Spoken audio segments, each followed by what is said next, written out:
Hey there, welcome back to Talk Horror to Me, the only horror movie review podcast that knows better than to go to a concert because it's probably too good to be true. And here is the reason why.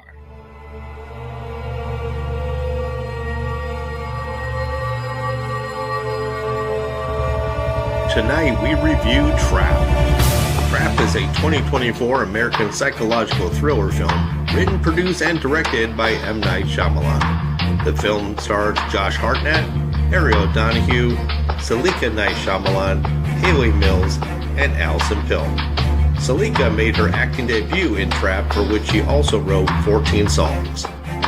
In Trap, the film follows a serial killer evading a police blockade while attending a concert with his daughter.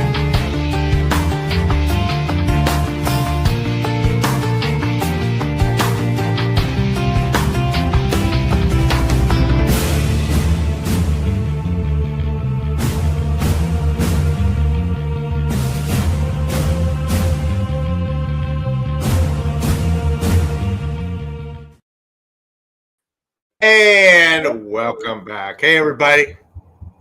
Hello. Well, hello. How are you?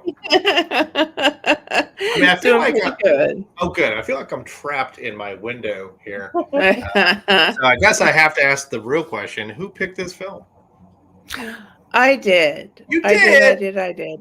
After yes, it was Death Note. Wasn't it? And it was. It was a panic pick, and Brooke was like, "No, I give that a 0." So I went and I found something else. Okay, all right. And I'm actually pretty happy with that. But I want to hear, since she didn't like the last one, what did you think of this one, Brooke? I love this film. It was great to see Josh Hartnett back in a movie, because he has not been in a movie for a long time. Like, we haven't seen him in a while. So it was nice to see, like, his debut back to the movie screen. I think he did a great job, and I was also happy to see Hayley Mills. It was a long time since I've seen her, since she played in The Parent Trap. I know she's been in other films, but I recognize her from The Parent Trap. So it was nice seeing her in the movie, too. And I'm assuming that's like version 12 of The Parent Trap? Yeah, right. They have so many. Yeah. I think hers was the first one back in like the 70s. Oh, shoot. All right. Okay. I guess that makes me next. This film did get a lot of hate, as M. Night's films always end up having a lot of polarizing viewpoints on it. It's kind of like, it was almost like, why bother? It was like, because there was no twist. If it's an M. Night film, it's got to have a twist, right? And I thought it was clever. I like Josh Hartnett. I thought he played kind of a good serial killer psychopath. And I like the fact that he was still sympathetic. In many ways, it's like sometimes if you had somebody who's a villain, you can't root for the villain. And like whether it's Dexter or the guy from You on Netflix, that series, like you really kind of fall in love with the main villain, and you're like rooting for him to get out of the stadium, which is out of the arena, which is kind of funny because it was more like a cat and mouse game. It was not horror. It was really not even on the verge of thriller. I wouldn't even call it that far. But I also was like watching. Somebody had to produce an entire stadium concert to coincide with the more personal moments with him and his daughter as the secondary story. So, I do feel like maybe too much effort in time was like us watching the concert. Yeah, I mean, there's a point where I'm like, all right, okay, yes, you got 14 songs, you're amazing. Do I really want to see that much of you in a film?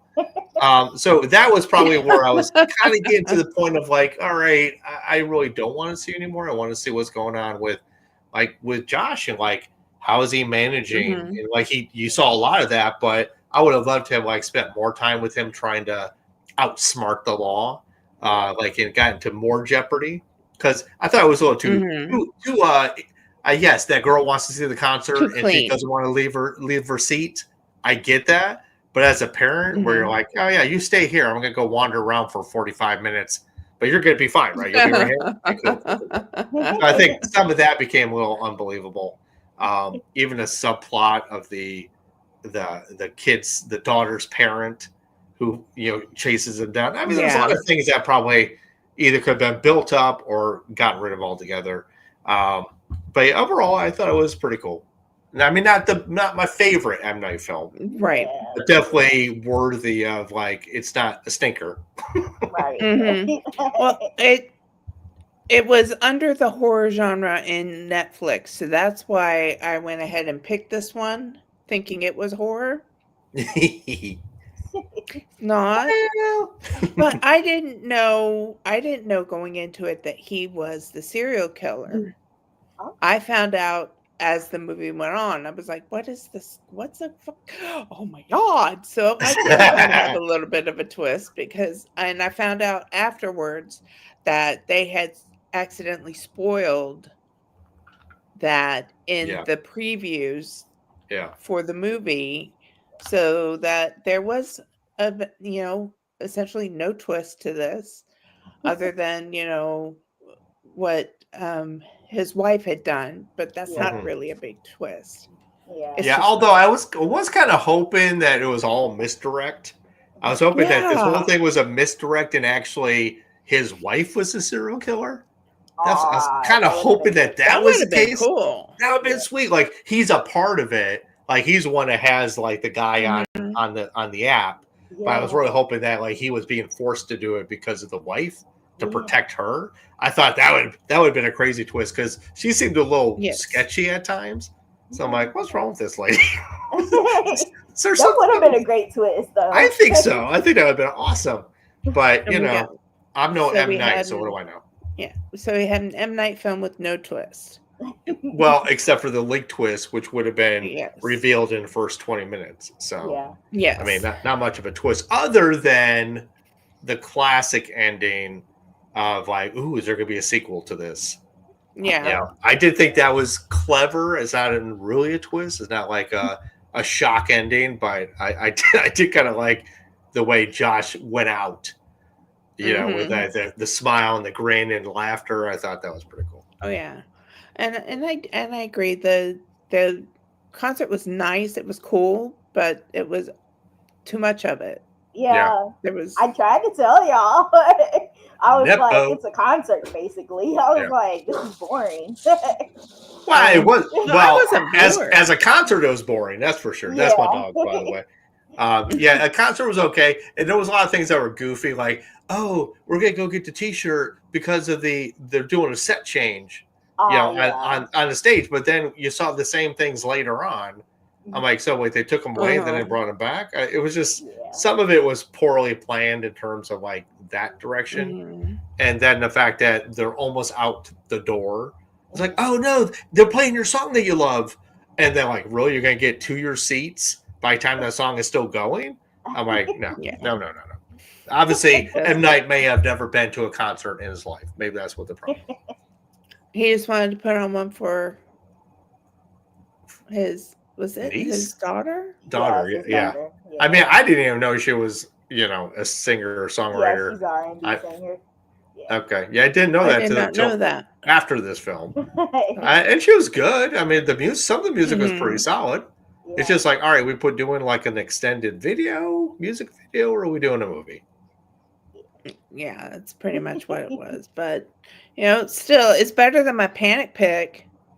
Well, you don't know that. Yeah. Did you see the panic pick? Oh, it's terrible. Well, okay, but that's broke. You can't say nothing. I mean, I feel like you're Robert Downey Jr. in Less Than Zero. That's what you want to give that film. So, but anyway, knowing that Death Note is Brooke's favorite film, let's go to our favorites. So, Carly, take it away. Well, why don't you guys do them first? Well, you got to tell us. Okay. All right. Okay. Well, Pressure. you go first then. Oh my God, I'm so not ready. Honestly, it's very like kind of had a mediocre, like not timeline, but there was no like real standout moments in the Right. film. It was all kind of even. Some opportunities I thought could have been cooler. There was that weird moment between I can't remember the character name, but like was it teacher or the guy that like was a mentor to Saleka, like the blonde, the dark skinned blonde haired guy. Yeah. Yeah. And like how he was like, "Ooh, look at you, JoshHarnett, call me." And I'm like, what was the point? I'm like, there's some things. If it wasn't really my favorite moment, but it was really one of those like, what is that all about? Because it went nowhere. So there was a lot of going nowhere things. Even like, oh, you brought me almond milk. I said this. You're an idiot, assistant. I'm like, I mean, are we doing that because you're trying to see the underbelly of the entertainment world? I don't know. But if I had to pick a favorite, I would pick the scene with the dessert eating. Oh yeah. I think of all things, like from the point where the tea kettle goes on to the aftermath of that scene. Yeah. I think that was the strongest and should have been the strongest because it's the end of the film. But I think that really elevated to a level that the rest of the film just kind of missed. Yeah. So, how about you? Okay. My favorite was after the credits, whenever the black guy, he was like, I knew it was him. I ain't never talking to anybody again. That was pretty good. That's true. That one, and then I have another one. So my other one is when she was profiling him. When she said, oh, he has OCD, he'll have an end of OCD, which he did. And he would try to like pull the fire alarm or do a bomb threat, like how she was profiling him. And he was about to pull the fire alarm. Yeah. And he stopped. And yeah, she profiled him to the T.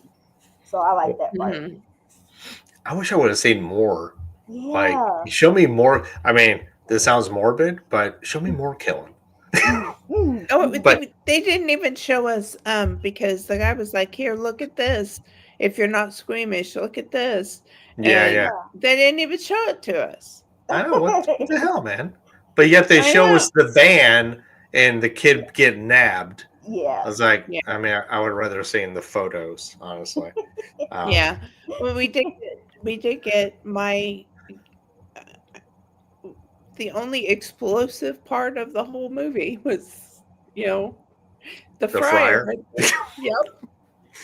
And we didn't even get to see that. Well, you got to see her afterward. Yeah, barely. We saw like, this much of her.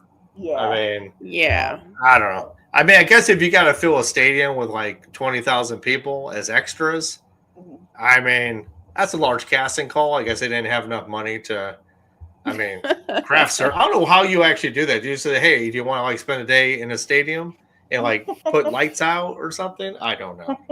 I just like. Well, I mean, how long? Oh, like how many days did they shoot? Did they shoot that? Yeah. I don't know. I mean, interesting. Like, how much would you need?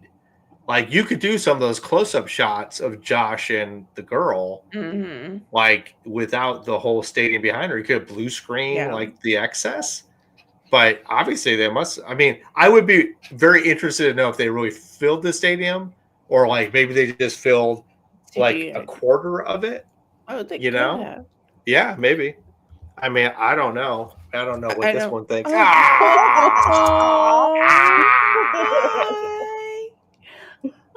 hi, puppy. Well, since the girlfriend's away, I can't leave the dogs will start barking if I leave them alone too long. So here's mine. Here's my little baby. I want to compete with Brooke. So anyway.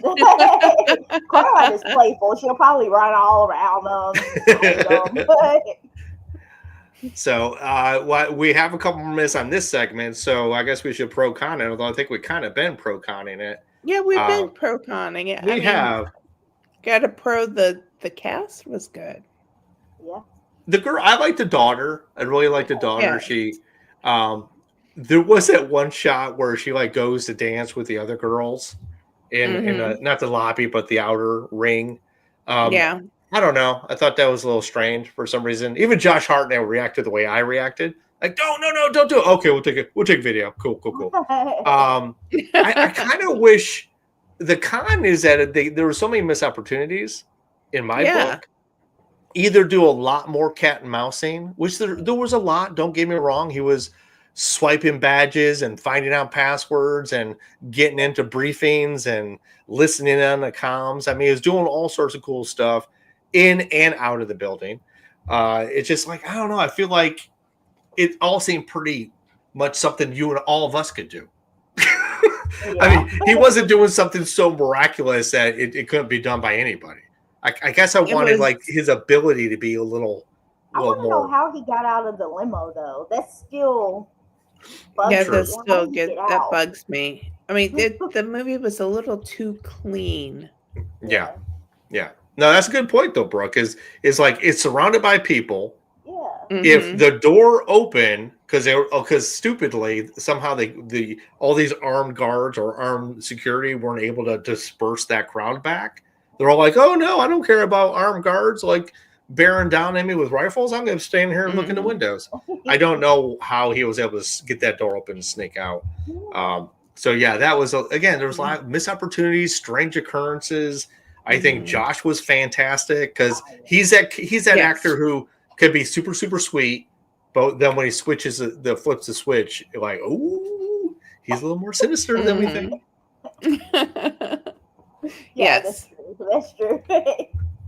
But I agree with you, Brooke. It's like other than some of the setups, like he put the helmet up and propped it up, and all the merch was on the seat. It's like, but then he would do stupid things, like I'm going to handcuff you to this interior rail in the limo, and expect it to keep her handcuffed. Yeah, it's just some things that I don't know, just would seem like. I don't want to say easy, but a little like not a lot of effort put into the idea. Yeah. It didn't feel like an M. Night movie. It did not feel like it. Yeah. If we go back to Split and Glass. Like no, I agree. If you go back to Split and Glass, which is ones we just did, like those were a lot more intricate. Like the kind of the cat and mouse of that was a little more, had to be revealed at the end because you didn't know how the trick was made. You know, like when he didn't get zapped or lobotomized, they're like, wait, how do you survive that? So this was just a little too straightforward and simple. So yeah, I don't know. So anyway, pro con, unpredictable. So pro con, love the cast. I did like some of the music. Cons, didn't need that much music, and I really wanted him to be in more jeopardy than he was, which happened at the end a little bit, but I don't know. I just wanted more of like his just like all the terrible things they've done. Yeah. The con for me was, I would say, it wasn't boring, but it just wasn't for me, the concert. I mean, I like R&B, but it just wasn't something I was willing to sit through. So I kept fast forwarding through it just to see what he was doing. So that was the con for me. And then the pro was the profiling. I loved that part where she was profiling him. But I like the dark car. Yeah. I like the whole thing about the car. I thought was pretty astute. So, and Carly, did you give your pro con list? Sort of. Okay, give us your official version. My official version, the pro. I love the cast. Well, especially the main two, Josh and his daughter. Yeah. I really liked them. The con is it needed a twist. It needed a twist, and it didn't have one. And to be fair, I'm not looking for M. Night to have like, oh my god, I can't believe that happened twist. That's not my thing. Yeah, that's not what I'm looking for, because I think that's unfair to the director to force him to have to give you something like that every time. But some twist of, you just got to ramp it up a lot more than you did. Like I said, like I said, if the wife had been the main, or they were like a team, because there are teams like husband-wife teams of serial killers. And it would have been awesome if that would have been a mind blower that if she was in on it and just as much perpetrator as he was, that would have been fantastic for me. If she was in on it and she had set him up, that would be cool too. Yeah, that'd be cool too. Then, like, after you see the first post credit of the guy going, "Oh my god, I talked to him," and then the second post credit is the wife now trying to hunt down somebody to kidnap. Oh my god, that would have been sick. That would have been sick. Yes. But we're not sick, and as a result of not being sick, we need to rate this thing. I know we've been very critical. So, Carly, who do you want to go first? Do you want to flip a coin? I do have a coin. I have a coin right here. Flip a coin. All right. I don't know what I'm doing with the coin. Okay. I have it flipped, but I don't. Okay. Whose heads and whose tails? I'll be heads. Okay. Okay. It is tails. Oh. So I'm gonna rate it a 4.5, and I took off 0.5 because of the concert. Concert was a no for me. So, so 4.5. I guess grease burns to the face. All right. For me, again, it's not the top of the M. Night pile for me. I know some people don't like Old because he didn't actually write it, but I love Old. I thought he was great directing Old. So, like, in terms of like his canon of films, I'm going to put it in the middle, kind of middle to bottom of the M. Night pile. If you're an M. Night fan, you have to be a certain way. And like, a lot of people who just don't care about the director. So I'm going to talk about film wise, not M. Night film wise. So from a film perspective, I'll give it like a 3.5. I mean, it's entertainment. It's entertaining. It's got, if you got nothing else to watch and you see it on Netflix, just go boop, just because, it's a nice 100 minutes to go through. Are you going to come out saying I want to see this 5 more times? No, but I'll give it a 3.5. Hamilton's. Oh, yeah. Very nice. Very nice. Thank you.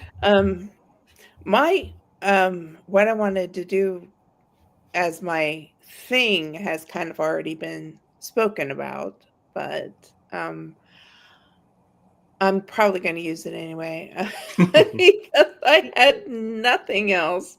I couldn't pick it up anything throughout the film that would be like, oh, okay, I can use that.